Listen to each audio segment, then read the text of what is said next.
Welcome to conceptualise science. मेरे साथ आप लोग देखेंगे easiest solution of physics problems. इस प्रॉब्लम को मैंने लिए है concept of physics by H C. Verma, chapter 2 and 4 number problem. So पहले इसका डायग्राम को देख लेते हैं सो दैट प्रॉब्लम को आसानी से हम लोग विजुअलाइज कर पाएंगे।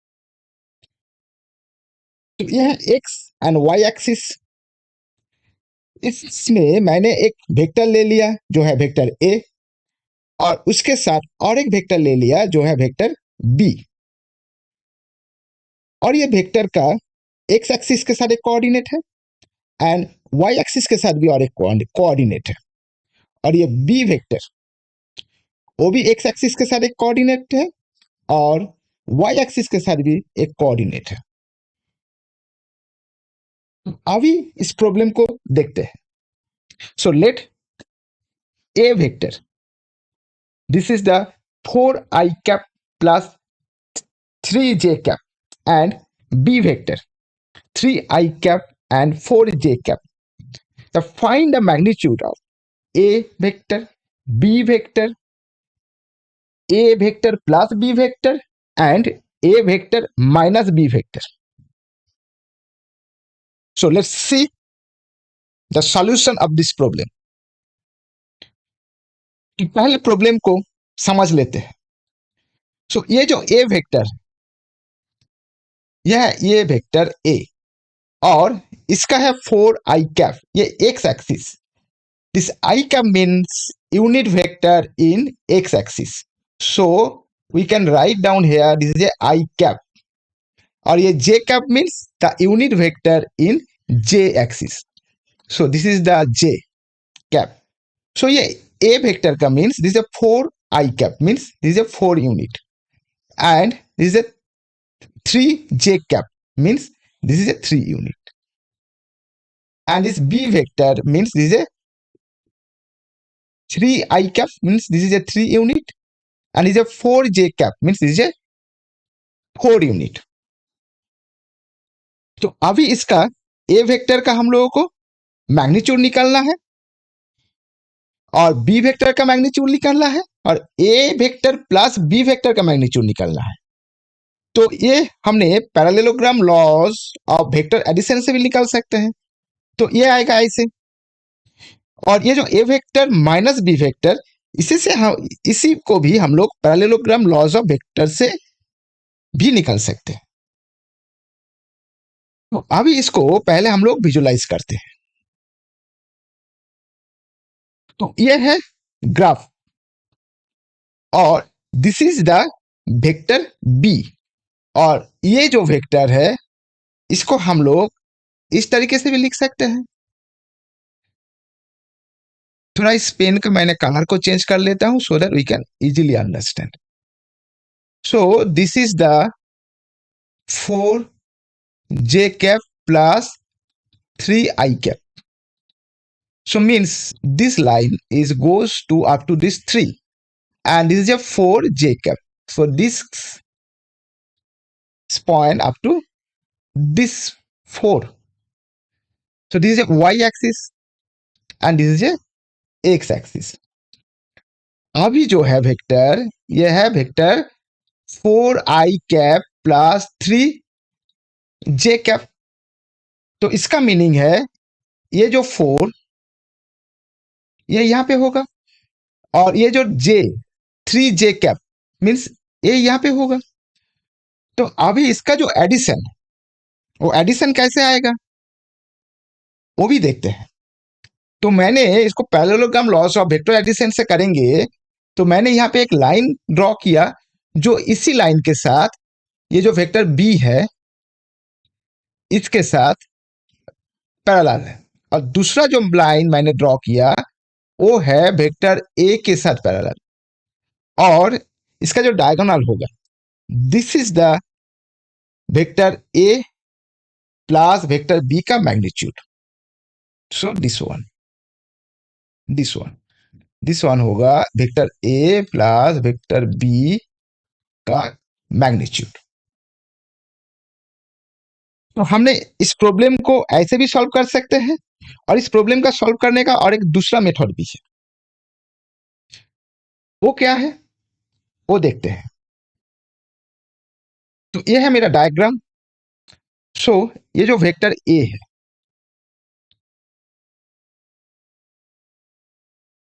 Equals to 4i cap plus 3j cap. तो इसका मैग्नीट्यूड कितना होगा? इसका मैग्नीट्यूड होगा root of 4 square plus 3 square. Because ये जो है ये है 4 और ये है 3, और ये भी है 4, ये भी है 3, तो इसका जो डायगोनल है ये होगा इसका मैग्नीट्यूड। वो कितना होगा? वो होगा आपका root of 16 plus 9 plus so equals to root of 25, so equals to 5। So इसका जो मैग्नीट्यूड होगा वो होगा 5। तो अभी ये जो वेक्टर बी है, ये वेक्टर बी को हमने आइडेंटिफाई करते हैं, इस तरीके से नोटिफाई करते हैं। वो है 3, ये होगा आई, ये होगा 3i cap plus 4j cap. Okay. So अभी देखिए, ये यहाँ पे होगा 4, ये होगा 3, और ये यहाँ पे होगा 4। सो दैट ये है 3i कैप और ये है 4j कैप। सो इसका मैग्नीट्यूड निकालेंगे तो ये आएगा root of 3 square plus 4 square. So again equals to 5। तो मतलब ये जो वेक्टर बी है इसका मैग्नीट्यूड होगा इक्वल्स टू 5। अभी इस दोनों वेक्टर को हमने एडिशन करेंगे तो ये कैसे आएगा? ये आएगा ऐसे। सो वेक्टर ए, इसका मैग्नीट्यूड है 5, और वेक्टर बी, इसका मैग्नीट्यूड है 5, और ये vector A plus vector B, इसका जो मैग्नीट्यूड होगा वो होगा, एक्चुअली ये वेक्टर ए और वेक्टर बी का हम प्लस करेंगे, इसका मैग्नीट्यूड अभी नहीं निकालते हैं, इसका वेक्टर निकालते हैं। तो ये आएगा, ये है आपका, क्या होगा ये होगा 3i cap plus 4j cap. Actually ये होगा आपका 4i cap 3j cap plus 3i cap plus 4j cap. तो अब इसको रीअरेंज करेंगे तो ये ऐसे आएगा 4 plus 3i cap plus 3 plus 4j cap. So equals to क्या आएगा? ये आएगा आपका 7i cap plus 7j cap. सो अब इसका मैग्नीट्यूड निकालेंगे तो ये आएगा root of 7 square plus root of 7 square, so equals to 7√2। तो अभी मैंने ये जो पहले का जो डायग्राम, इसको हम देखते हैं। ये जो पॉइंट यहाँ पे है, इसको हम कलर चेंज कर लेते हैं तो that आसानी से हम लोग समझ पाएंगे। इसका जो पॉइंट है, ये देखिए, ये यहाँ पे 7 आ गया और ये यहाँ पे 7 आ गया, तो ये है टोटल 7 और ये भी है टोटल 7, और इसका जो हाइपोटेनस है ये, और ये आप बोल सकते हैं जो डायगोनल, ये भी 7 है और ये भी 7 है। तो इसका जो डायगोनल है और ये हाइपोटेनस है, तो ये कितना होगा? ये होगा root of 7 square plus 7 square, so equals to 7√2। तो आसानी से हम लोग समझ सकते हैं, ये जो दो वेक्टर है, vector A and vector B, ये वेक्टर ए और यह है वेक्टर बी, इस दोनों का जो एडिशन है उसका मैग्नीट्यूड वो होगा 7√2। अभी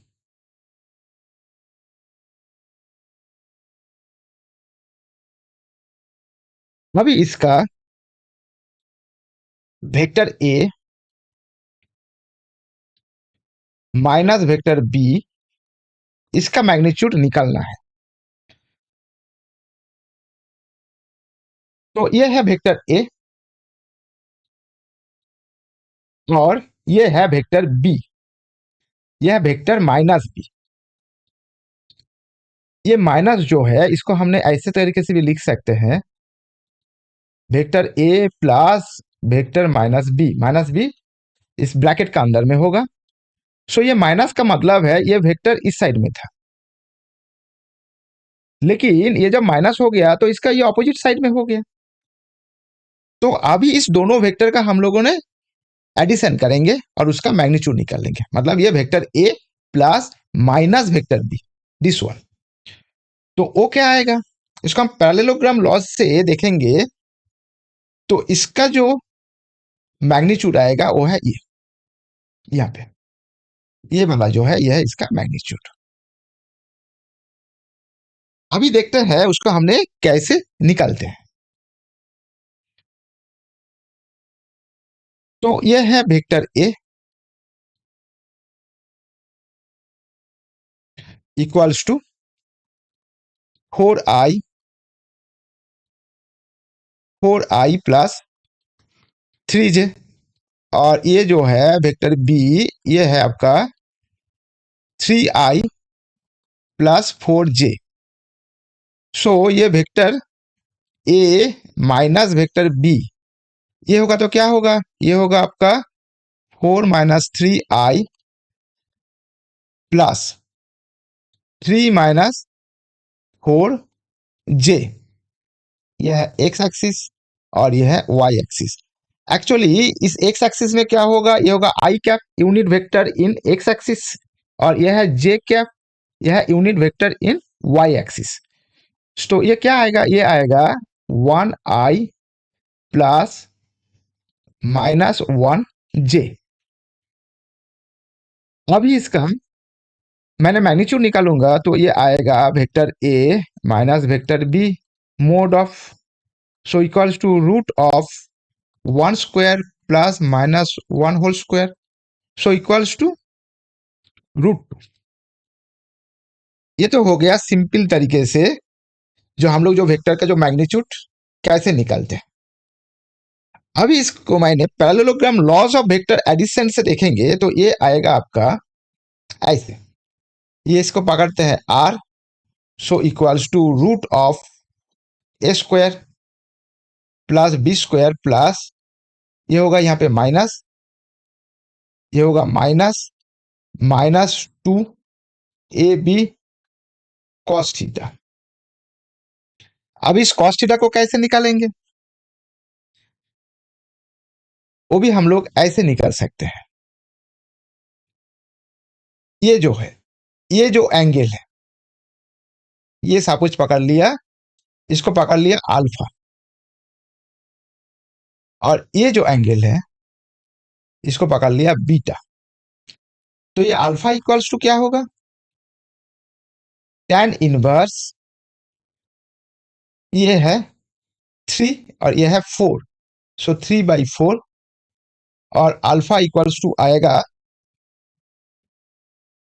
36.87, और ये बीटा, ये tan बीटा इक्वल्स टू ये है 4 और ये है 3, मतलब ये है 3, तो ये आएगा 4/3, सो बीटा इक्वल्स टू आएगा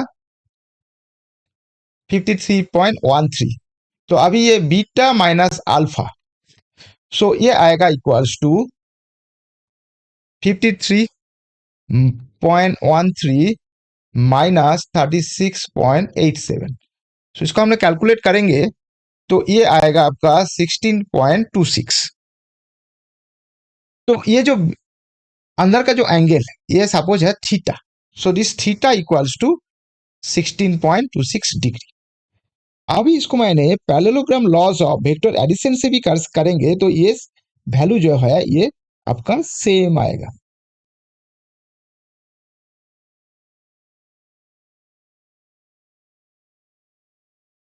तो इसको मैंने डिलीट कर देता हूँ, यहाँ से इरेज कर देता हूँ, करके यहाँ पे एक बार देख लेता हूँ। एक्चुअली जिसको इस वेक्टर का बारे में पूरा समझना है, ये आई जे पैरेललोग्राम और वेक्टर एडिशन, ये सब समझने के लिए ये जो इस तरीके से मैं जो प्रॉब्लम को सॉल्व कर रहा हूँ ना, दो तरीके से, दो मेथड से, तो इसमें आपको पूरा समझ में आ जाएगा। तो इसको मैंने आर लिख दिया, R equals to root of a square plus b square plus 2ab cos theta. So theta equals to 16.26, so equals to root of, और इसका जो यूनिट है ये भी है 5 और ये भी है 5। तो पहले हम लोगों ने निकाल लिया था जो वेक्टर ए का, जो वेक्टर ए है उसका मैग्नीट्यूड इक्वल्स टू 5 और जो वेक्टर बी है उसका मैग्नीट्यूड इक्वल्स टू 5। तो इसको हमने यहाँ पे बिठा देंगे, तो ये आएगा 5 square plus 2 into 5 into cos 16.26। सो लगभग इसका जो आंसर आएगा ये आपका आएगा 9.899। सो दिस 9.899 का जो मतलब है वो है इक्वल्स टू 7√2। तो अभी मैंने जो वेक्टर को जो मैंने सब्सट्रैक्ट किया है, तो इसका भी हमने इस तरीके से निकालेंगे। इसको हमने R1 पकड़ लेते हैं, तो ये भी आएगा आपका root of 5 square plus 5 square, लेकिन ये नेगेटिव होगा क्योंकि ये इस साइड में है। सो ये -2 इंटू 5 कॉस 26 पॉइंट कितना था 16.126, ये जो था ये था 16.26। सो इसको कैलकुलेट करेंगे तो ये आएगा आपका 1.414। सो ये एक्चुअली है रूट। सो मैंने दोनों तरीके से इसका आंसर को निकाल सकते हैं, लेकिन जो सिंपल वे है वो है दिस वे। लेकिन हम लोगों को अच्छा तरीके से वेक्टर को समझना है, तो ये actually parallelogram laws of vector addition, और ये जो यूनिट वेक्टर जो है एक्स डायरेक्शन में आई कैप, वाई डायरेक्शन में जे कैप, सो ये सब को हम लोग एक ही साथ देखेंगे, तो देखेंगे इसका जो आंसर आ रहा है वो सेम आ रहा है। तो मतलब इसका जो फॉर्मूला है, मेथड है, सब कुछ हम लोगों को एक ही आंसर देता है। Thank you.